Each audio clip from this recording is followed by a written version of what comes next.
mi sobrino protestante, lo vuelvo a nombrar, por si este video le llega, no vaya a decir, caramba, pero mi tío estando allá, el padre Luis Toro, ¿y por qué no le hizo mis preguntas? Aquí están las preguntas, párroco. Él pregunta, ¿todos los pecados son iguales? ¿Y por qué? Número 1. Segundo, ¿dónde aprueba la Biblia la idolatría? Yo le contesté que, bueno, como ellos tienen un presidente por allá, por el Carrizo Viejo, creo que está como que bueno, donde esté. Un billete no es una idolatría, porque usted ha dicho en sus videos que, bueno, que las personas que tienen billetes en sus manos, los protestantes en este caso, ellos creen que eso no es idolatría. Ni una fotografía tampoco es idolatría. Esa es la segunda. La tercera, en la cuestión de la idolatría, la serpiente en Números 21:9 la mandó inclusive destruir mi Señor Todopoderoso, el Padre, en Segunda de Reyes 18:4. Y la última, donde se explica que se aprueban las procesiones. Eso es todo, párroco. Gracias. A ver si ustedes me recuerdan, porque tantas que hizo. Que si todos los pecados son iguales. No, todos los pecados son iguales. No. ¿Por qué no? Porque dice Primera de Juan, capítulo 5, versículo 16, que hay pecados que llevan a la muerte y hay pecados que no llevan a la muerte. De modo que la mentira de los protestantes, la Biblia Reina Valera la rechaza. Y dice que no todos los pecados son iguales. Aquí está la respuesta, si la cree o no la cree, pero es palabra de Dios. Primera de Juan, capítulo 5, versículo 16. Entonces, ahí está escrito, no todos los pecados son iguales. Para los protestantes, todos los pecados son iguales, y usted cometa el pecado que sea, usted va directo al infierno. Y la Biblia dice que no. Escuchen. Si alguno viere a su hermano cometer pecado, que no sea de muerte, pedirá, y Dios le dará vida. Esto es, para los que cometen pecado que no sean de muerte. Hay pecado de muerte, por el cual yo no digo que se pida. Toda injusticia es pecado, pero hay pecado no de muerte. Aquí la Biblia dice que hay pecados que son de muerte y hay pecados que no son de muerte. Y esto significa que no todos los pecados son iguales. ¿Dónde la Biblia afirma la idolatría? No hay una cita bíblica donde se afirme la idolatría. La idolatría no existe o no debe existir. La Biblia está en contra de la idolatría. Pero ojo, claro, no en contra de las imágenes, en contra de la idolatría. La ignorancia de los protestantes le hace creer que idolatría es tener imágenes. Pero basta con que la persona tenga un poquito de estudio, aunque sea bachillerato, y analice, descomponga la palabra idolatría. Al descomponerla, ido viene de ídolo, latría viene de latría, que es adoración. Idolatría significa adorar un ídolo. Ídolo significa un Dios que no es Dios. La Biblia no habla de imagen latría, habla de idolatría. Nosotros no afirmamos que la Biblia mande a tener ídolos. La Biblia es clara, denuncia los ídolos y es un pecado la idolatría. Pero lo que la Biblia no denuncia son las imágenes, como lo hacen los protestantes. Ciertamente en Segunda de Reyes 18:4 se manda a destruir la serpiente del número 21:8. Y si no sabe su sobrino por qué se mandó a destruir, es porque el pueblo comenzó a creer que esa imagen era Dios. Y entonces comenzaron a ofrecerle incienso y a ponerle un nombre Nehustán, un nombre de un falso Dios. Y eso no estaba permitido. Y por eso se mandó a destruir. En segunda de Reyes 18:4, escúchenlo. En segunda de Reyes. Y ahí, pues por eso se manda a destruir, porque el pueblo comenzó a creer que eso era Dios. Y el día en que ustedes creen con la imagen de Dios, es un pecado. Y el día en que ustedes crean que un presidente es el comandante supremo y eterno, es un pecado. O no han visto el castigo de Venezuela. ¿Todavía no se han dado cuenta lo que es la idolatría? Venezuela cometió un pecado de idolatría no por tener una imagen, porque la imagen no es idolatría, por tener un presidente que creyeron que era Dios, comandante supremo y eterno. Y eso es lo que estamos pagando. Y el pueblo, ahorita que aspira a que Dios le quite esa carga, pidan perdón a Dios por haber creído eso. Los que creyeron eso y los que enseñaron eso deben pedir perdón para que Dios levante a Venezuela de esa desgracia en que estamos metidos, por caer en el pecado de idolatría, no con una imagen, con un hombre, porque idolatría no es una imagen, puede ser una imagen, un hombre, un animal o una persona. En Venezuela fue un hombre. Escuche cómo dice Segunda de Reyes 18:4. Él quitó los lugares altos y quebró las imágenes y cortó los símbolos de acera e hizo pedazos la serpiente de bronce que había hecho Moisés, porque hasta entonces le quemaban incienso ¿Se da cuenta? Porque hasta entonces le quemaban incienso los hijos de Israel y la llamó Nehustán. Entonces, creyendo que era un dios, le ofrecían incienso y lo llamaban Nehustán. Por eso lo mandó a destruir. Antes, mientras el pueblo tenía la imagen y no creía que era Dios, no hay ningún problema. Y usted y yo podemos tener la imagen, no hay problema. En el templo de Jerusalén había muchas imágenes, no hubo problema. Pero cuando hicieron un becerro de oro, hubo un problema. ¿Cuál fue el problema? Creyeron que era Dios. Israel, este es tu Dios que te sacó de Egipto, y le ofrecieron una fiesta en su honor. Y eso es pecado, creer que un animal, una cosa o una persona es Dios. Los protestantes no lo saben, entonces ellos dicen, porque la ignorancia es atrevida, Dios prohíbe las imágenes. Todas las imágenes menos las imágenes de los billetes. Las imágenes de los billetes, ¿por qué no? Porque las imágenes de los billetes no son ídolos.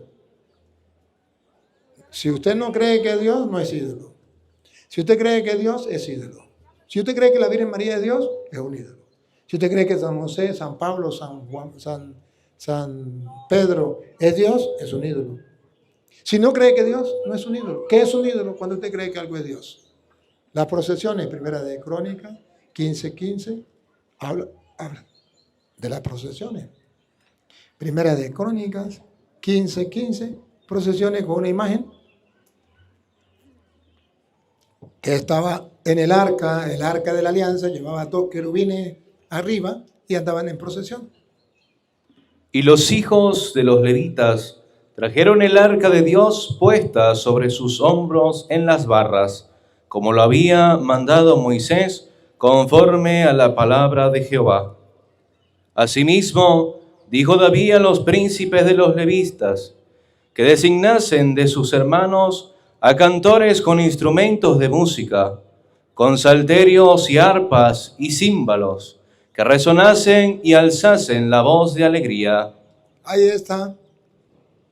Las procesiones con imágenes, 2 imágenes de ángeles que estaban encima del arca de la alianza como Dios lo había mandado. No hay ningún problema. Se puede hacer con tal y no crean que esa imagen sea Dios.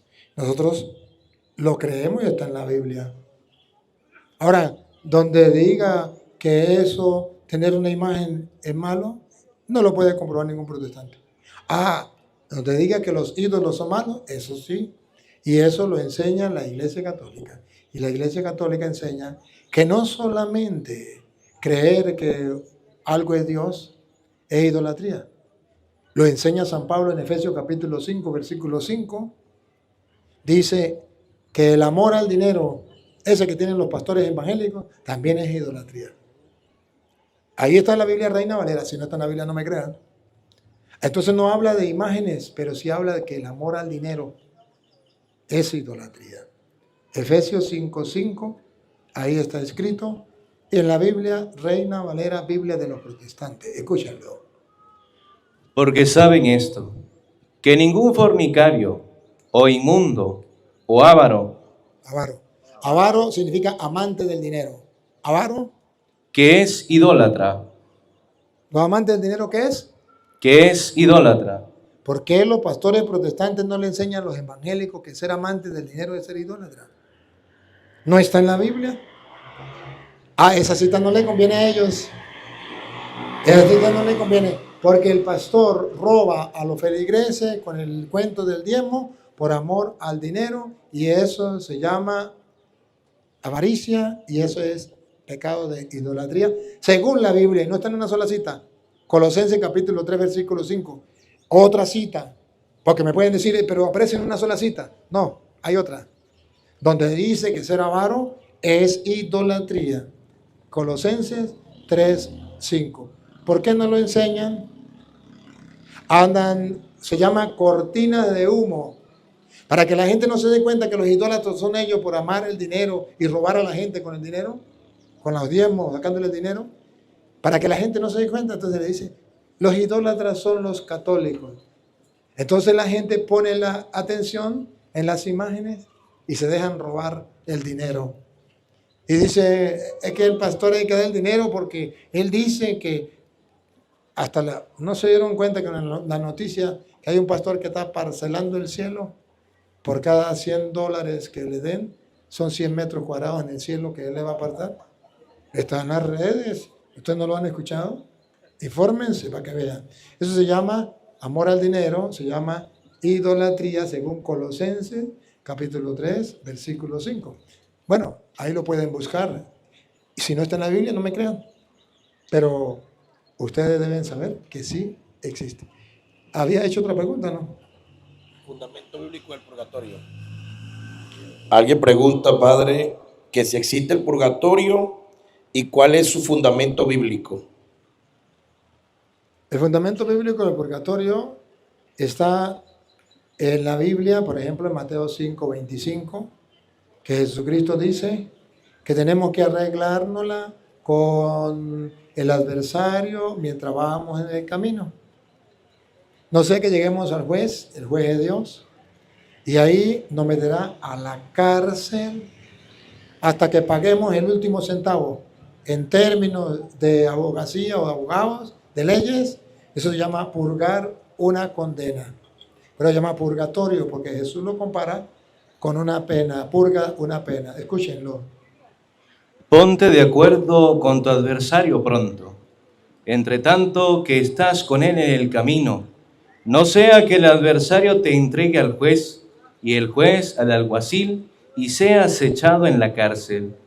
De cierto te digo que no saldrás de allí hasta que pagues el último cuadrante. El no saldrá de allí hasta que pague significa que sí saldrá. Cuando pague el último cuadrante saldrá.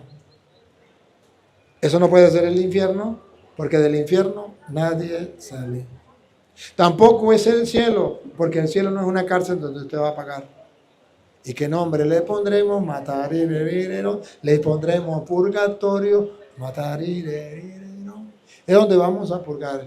Y dice 1 Corintios, capítulo 3, versículo 13, que vamos a pasar a ser purificados como el que pasa por el fuego, aunque sí alcanzaremos la salvación. Pero primero tenemos que pasar por el fuego si morimos en el pecado. Escuchen. La obra de cada uno se hará manifiesta, porque el día la declarará, pues por el fuego será revelada, y la obra de cada uno, cual sea, el fuego la probará. Si permaneciere la obra de alguno que sobreedificó, Escuchen lo que viene. Pongan cuidado que sí se salvará. Pongan cuidado. si permanece la obra de alguno que sobreedificó, recibirá recompensa. Si la obra de alguno se quemare, él sufrirá pérdida. Sufrirá pérdida. Si bien él mismo será salvo, Sí se salvará. aunque así como por fuego. Pero primero tiene que pasar por fuego. Si es el infierno, no se salvará. Pero si dice que pasa por el fuego y se salvará, y qué nombre le pondremos, matarirerero, le pondremos purgatorio, matarirerero. Pero la palabra purgatorio no existe en la Biblia. Eso es verdad, la palabra purgatorio no existe. Como tampoco existe la palabra evangélico, testigo de Jehová, pentecostal, como tampoco existe la palabra Biblia, eso tampoco existe. Pero sí existe la doctrina. ¿Y cuál es la doctrina? Que tiene que ir a algo que es como una cárcel o un fuego hasta que pague el último centavo y de ahí saldrá. Y a eso lo llamamos purgatorio por las leyes, que dice que va a purgar una condena. Y no es eterna, porque la eterna sería cadena perpetua y de ahí no saldrá. Y dice cuando pague el último centavo significa que no es cadena perpetua. De ahí saldrá. Esa es la muestra bíblica de lo que es el purgatorio. Ahí hay otra pregunta. Padre, un hermanito, Aurelio Peña, pregunta. Explique la diferencia entre adoración y veneración. El tema de los hijos de María, porque los hermanos separados siempre nos atacan por allí. Venerar es respetar como usted respeta a su mamá o como la Biblia manda respetar a su papá y a su mamá. Honra a tu padre y a su madre. Eso se llama venerar. Cuando uno le da un respeto a alguien, quien sea. Adorar es cuando usted cree que una cosa, un animal o una persona es Dios. O sea, que hizo el cielo, la tierra, el mar y cuanto lo llena. Ese pecado es un pecado que clama al cielo. ¿Por qué? Porque Dios es un Dios celoso y no quiere que tengamos otro Dios. Dice la Biblia, el mandato de Dios, no tendrás otros dioses fuera de mí. Es claro entonces que la adoración es una cosa y la veneración es otra. Nosotros podemos rendirle el culto de veneración a alguien, pero nunca creer que es Dios. Y eso es lo que los hermanos separados confunden por maldad, porque ya no es ignorancia, sino por maldad, porque quieren permanecer en el error. Pero es claro que ellos respetan. Por ejemplo, yo le decía una vez a un evangélico, le decía, ¿y qué es adorar para usted? Adorar es amar. Yo le dije, ¿usted ama a su mamá? Dijo, sí, usted adora a su mamá. No, adorar es arrodillarse. Le digo, ¿usted adora a Dios? Sí. ¿Y usted en el culto está parado o de rodillas? De pie. Le digo, usted no lo adora. Adorar es prender velas. Le dije, ¿y usted prende velas a Dios? No, usted no lo adora. Adorar es llevarle flores. ¿Usted le ha dado flores a Dios? Digo, no, usted no lo adora. Adorar es besar las imágenes. ¿Usted ha besado a su esposa? Sí. Entonces usted la adora porque besar es adorar. No, yo no la adoro. Ahí está la muestra de la ignorancia de los protestantes. Porque los protestantes, cuando se metieron a protestantes, dejaron de ser católicos, no fue por sabios, sino fue por ignorantes. Y no han cambiado. Solo cambiaron de nombre. Se llamaban católicos, ahora se llaman protestantes. Pero no han dejado de ser ignorantes. Siguen con la misma ignorancia. Entonces, ese es el problema que tenemos. Si los protestantes no pueden decir es que los católicos adoran porque tienen imágenes, porque ellos también tienen imágenes. Cuando ven televisión, ¿qué es eso? Cuando tienen billete, ¿qué es eso? Cuando ven la cédula, ¿qué es eso? Imágenes. Pero nosotros no la adoramos. Ah, está bien. ¿Qué significa que usted no la adora? Que usted no cree que es Dios, pero nosotros tampoco creemos que es Dios. Así de sencillo. Entonces es la ignorancia de ellos. Y en cuanto a los hijos de María, ellos hablan que María tuvo más hijos. Y le he dado la oferta, y vuelvo a darle la oferta a los protestantes del mundo entero. Dejo de ser cura y me meto protestante si algún protestante me muestra donde dice que María tuvo más hijos. Eso no lo dice la Biblia. La Biblia dice que Jesús tuvo más hermanos. Eso sí lo dice la Biblia. Y la Iglesia Católica lo enseña. Y nos enseña que todos somos hermanos por parte de Jesús, porque el papá de Jesús es nuestro papá y la mamá de Jesús es nuestra mamá. Entonces somos hermanos de Jesús por padre y madre. Pero en Primera de Corintios capítulo 15, versículo 5, nos viene a hablar de que Jesús tuvo más hermanos, pero que esos hermanos no son hijos de María. ¿Y cómo sabemos que no son hijos de María? Por lógica y razonable. Porque dice que Jesús tuvo más de 500 hermanos.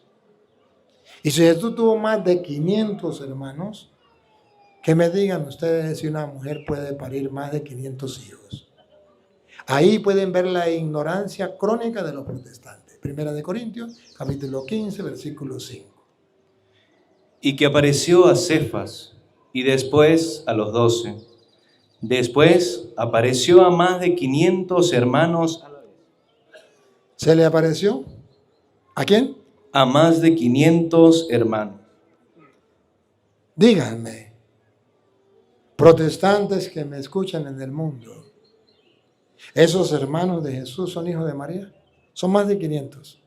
Vayan a engañar a los tontos. La ignorancia es atrevida. Y como ellos no saben qué significa en la Biblia, hermanos, dicen que María tuvo más hijos. La Biblia no lo dice, lo dicen ellos. La Biblia dice que María tuvo un solo hijo. Lucas 1:31. Un solo hijo.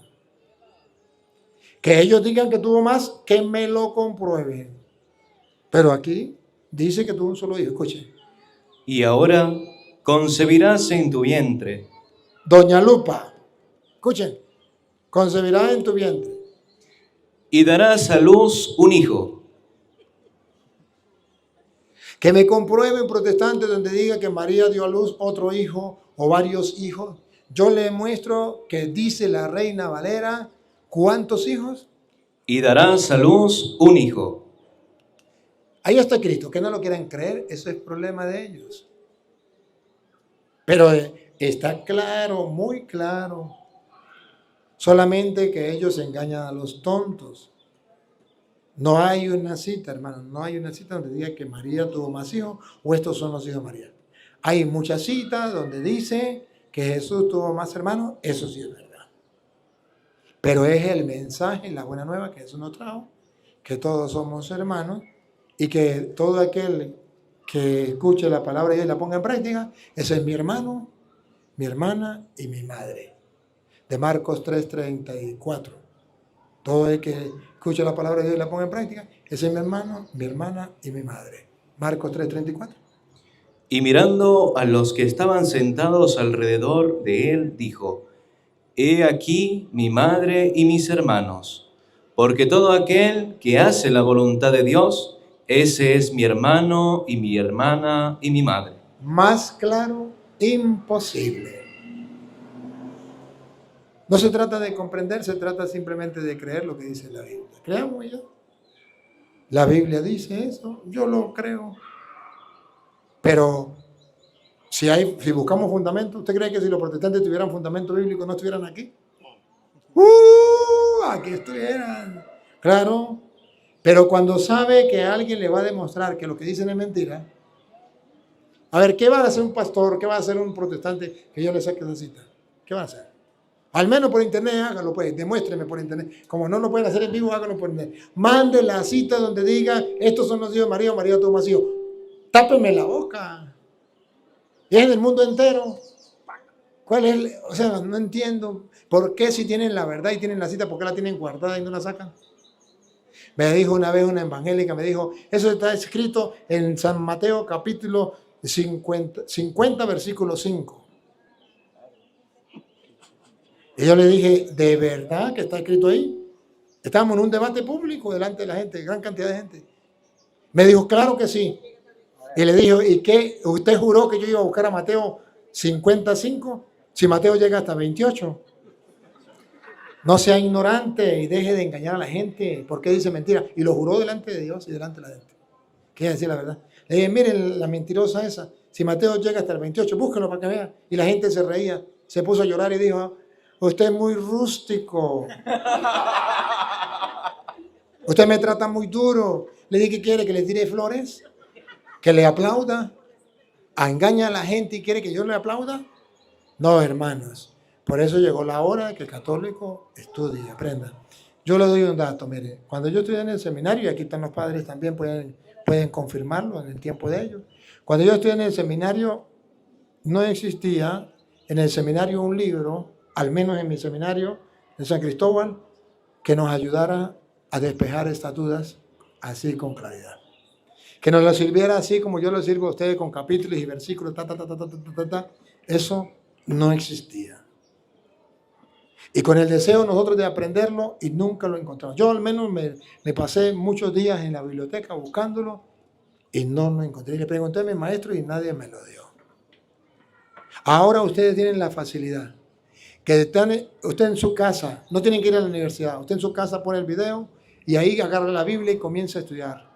Agarra la Biblia de los protestantes, agarra la Biblia católica y comienza a estudiar.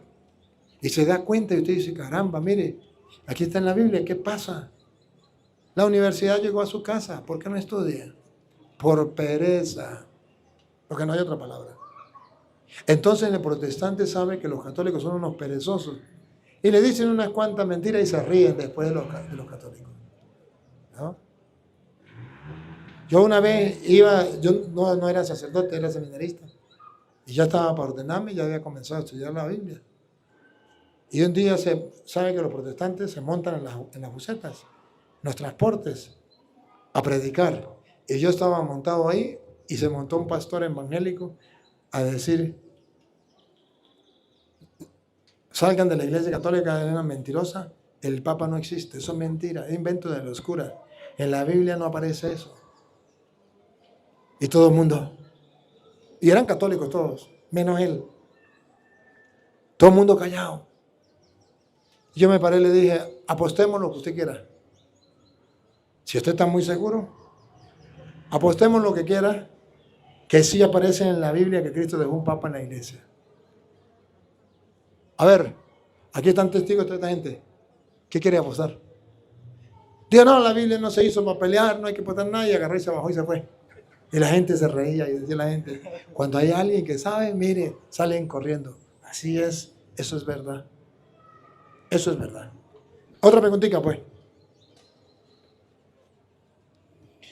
Un hermano separado envió esta nota y dice, ¿por qué en Apocalipsis capítulo 7 del 5 al 8 no es marcada con el sello la tribu de Dan? No sé si es de Gad o Dan, pero...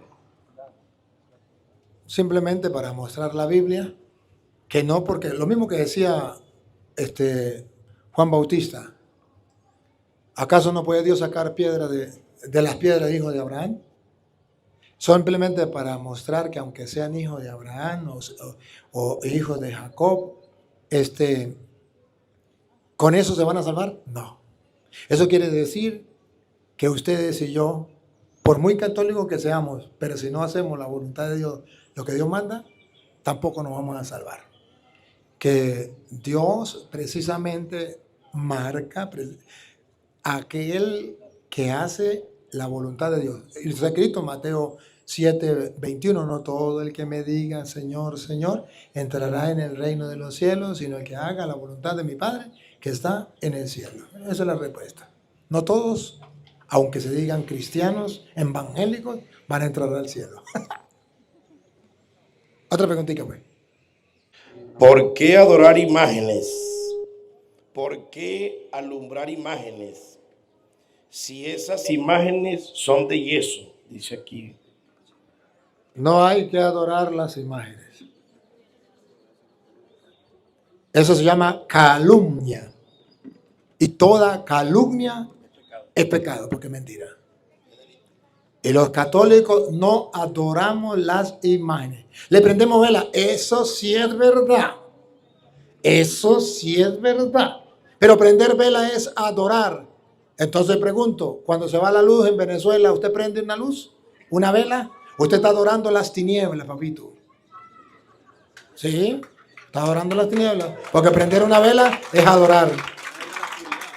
Adorando la oscuridad. Y cuando van al culto protestante, ¿prenden velas? No. Entonces no adoran a Dios. La ignorancia es crónica. Prender vela no es adorar. Usted prende una vela por muchos motivos. Porque se fue la luz. ¿Por qué se prende una vela? ¿O dónde hay una vela prendida? ¿O qué significa una vela prendida? Usted llega a un lugar donde usted no conoce y encuentra una vela encendida en una casa, usted dice que hay gente. Es señal de vida, señal de que ahí vive alguien. Nosotros cuando prendemos una vela es señal que la persona que murió no está muerta, según la promesa de Cristo.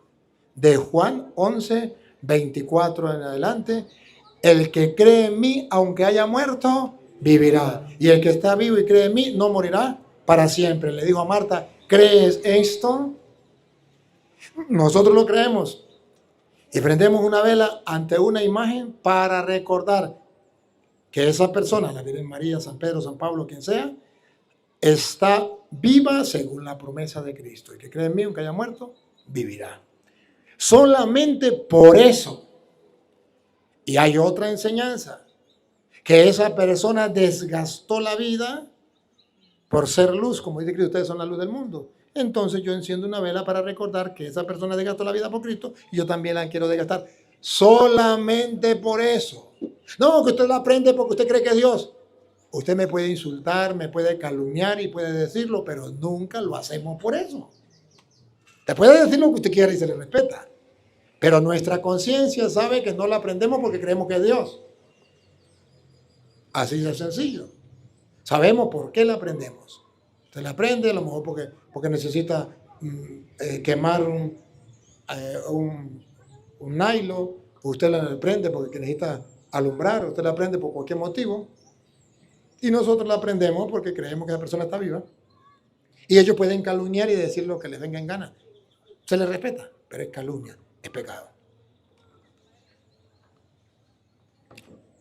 Buenas tardes, padre. Correcto. Sobre la explicación que usted nos estaba dando cuando el Espíritu Santo mandó a preparar a Pablo y a Bernabé, que los preparó Pedro. Usted dijo que San Pablo era el apóstol número 13. Y si Bernabé era misionero, ¿por qué no es apóstol? Yo no dije que era el número 13. Yo no dije que era el número 13. No. Yo dije que San Pablo era apóstol. Y yo también digo que el obispo de aquí, ¿cómo se llama?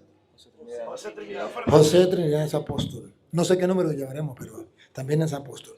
Se llama sucesión apostólica. De ahí en adelante, papá, se llama sucesión apostólica. Entonces, todo eso se llama sucesión apostólica. Por eso decimos que la iglesia es apostólica y trae la sucesión apostólica. Usted puede enumerarlo hasta donde usted quiera. Y si lleva la continuidad, pueden llegar hasta mejor todavía. No hay ningún problema. Lo que sí la Biblia nos presenta es que 12 fueron elegidos por Cristo. Y Hechos de los Apóstoles 1:15, Matías fue elegido por los apóstoles. Y luego Hechos 13, muestra que Pablo también fue elegido por los apóstoles, ¿sí? Y luego vienen muchos más, pero que nosotros, unos lo sabemos y otros no lo sabemos, pero que son apóstoles, ¿qué significa? Y todo obispo trae la sucesión directa de los apóstoles. Por eso cuando un obispo se sale de la iglesia, es un cisma. Porque eso si un cura se sale de la iglesia no pasa nada. Ahí está Martín Lutero. Dividió la iglesia y todo, pero no hizo cisma.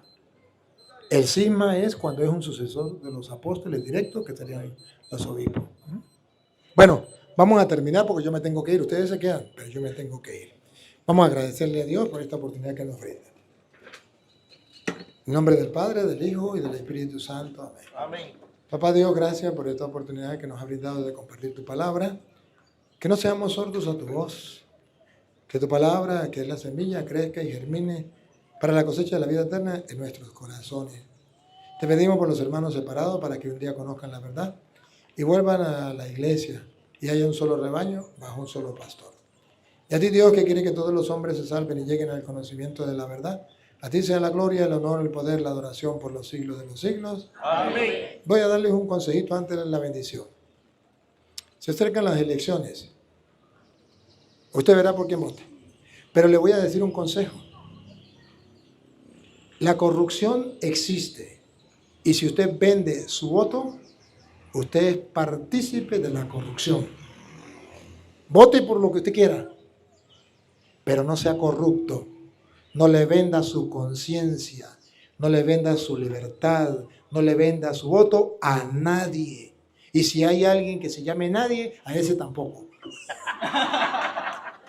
Porque no somos cristianos y el cristiano no puede estar con la corrupción. Y el que llegue a decirle, véndame el voto y le doy $20, $50, $1,000, dile, como le dijo el apóstol, al infierno con tu dinero. Pero a un cristiano no se compra con dinero. Usted vote porque usted quiera. Si usted quiere votar porque le venga en gana, usted verá, se la arregla con Dios el día que se muera.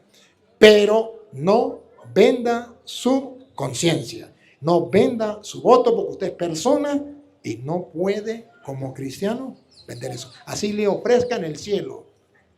Porque el único que nos ofrece el cielo es Dios. Esos son mentirosos que vienen engañando a la gente y ya están reuniendo el dinero para comprar votos a los tontos y a los no cristianos. Pero un cristiano no se ensucia la mano de esa manera. El Señor esté con ustedes. La bendición del Dios Todopoderoso, Padre, Hijo y Espíritu Santo, descienda sobre ustedes y les acompañe para siempre.